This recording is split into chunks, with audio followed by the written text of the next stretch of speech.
नमस्कार दोस्तों, मैं सूर्य प्रकाश विश्वकर्मा पृथ्वीराज के ITI चैनल में आपका स्वागत करता हूं।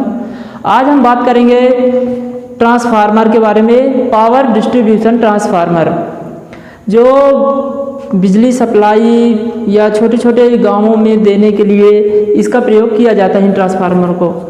तो इसमें हम बात करते हैं, इसके मुख्य 20 भाग होते हैं, जिनमें से पहला होता है कोर है primary winding, secondary winding, oil tank, transformer oil और cooling pipe, oil inlet valve, oil outdoor drain cork, oil gauge, primary terminals, secondary terminals, earth point, data plate जो कि KVA में उसकी रेटिंग बताता है, explosion valve, conservator, breather, silica gel, tapping switch, Buchholz relay एवं तापमापी। ये मुख्य 20 भाग होते हैं, जिसमें अपन बात करते हैं सबसे पहले कोर के बारे में।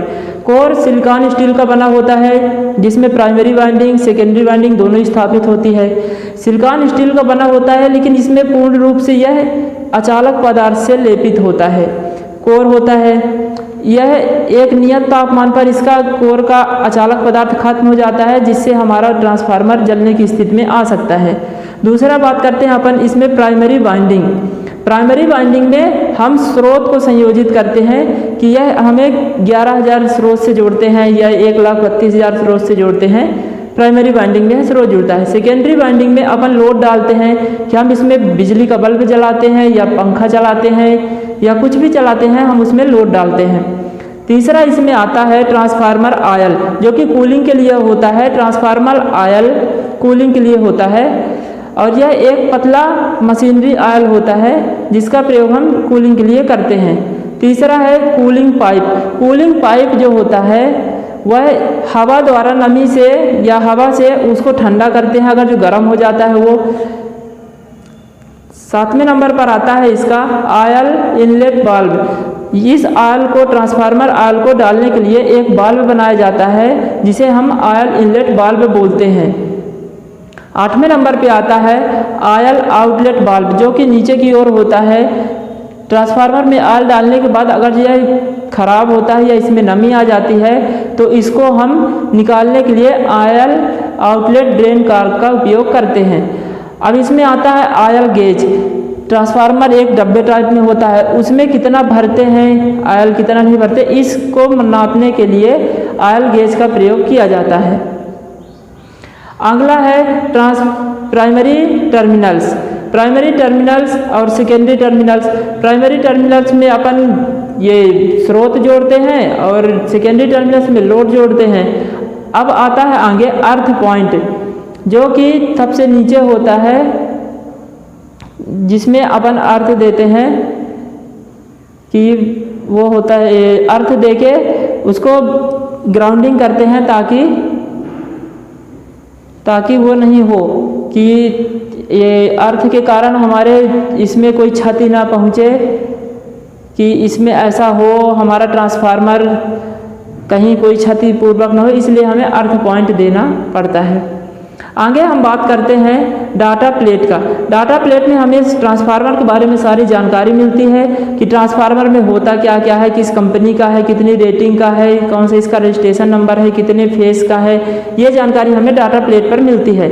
आगे इसके आता है एक्सप्लोजन वाल्व। एक्सप्लोजन वाल्व यह होता है कि ऑयल का जब दबाव अधिक हो जाता है या ऑयल जब हमारा गर्म हो जाता है, तो ऑयल का दबाव अधिक होने के कारण इसका जो इसमें डायफ्राम लगा होता है वह फूट जाता है और हमारा जो स्रोत से हमारा ट्रांसफार्मर जो होता है वो विसंयोजित हो जाता है। यह एक्सप्लोजन वाल्व का काम होता है। इसके आगे आता है कंजर्वेटर। कंजर्वेटर एक छोटा ऑयल टैंक है, जो कि ट्रांसफार्मर की बॉडी के ऊपर लगा होता है और इसमें जो ऑयल पड़ा होता है उसका टेम्परेचर मैक्सिमम 20 डिग्री सेल्सियस से 95 डिग्री सेल्सियस तक होता है।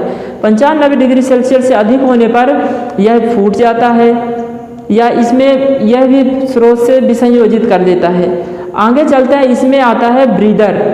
ब्रीदर क्या होता है?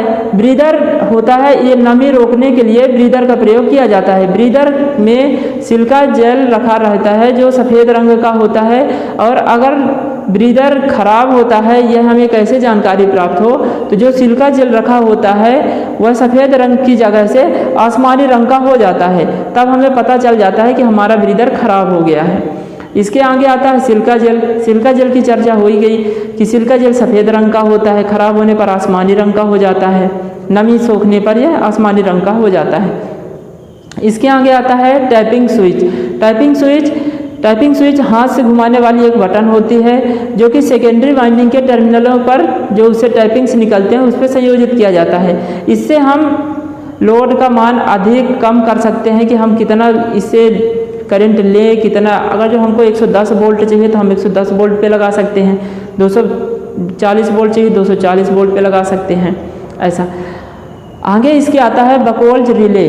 बकोल्ज रिले में एक अलार्म सिस्टम लगा होता है जो ट्रांसफार्मर की आंतरिक क्षति होने पर उसमें जो अलार्म लगा होता है वह बजने लगता है और ये हमारे प्राइमरी वाइंडिंग से जो स्रोत से संयोजित होता है इसका पावर कट कर देता है, जिससे हमारा ट्रांसफार्मर सेफ रहता है, जिसका काम होता है बकोल्ज रिले का।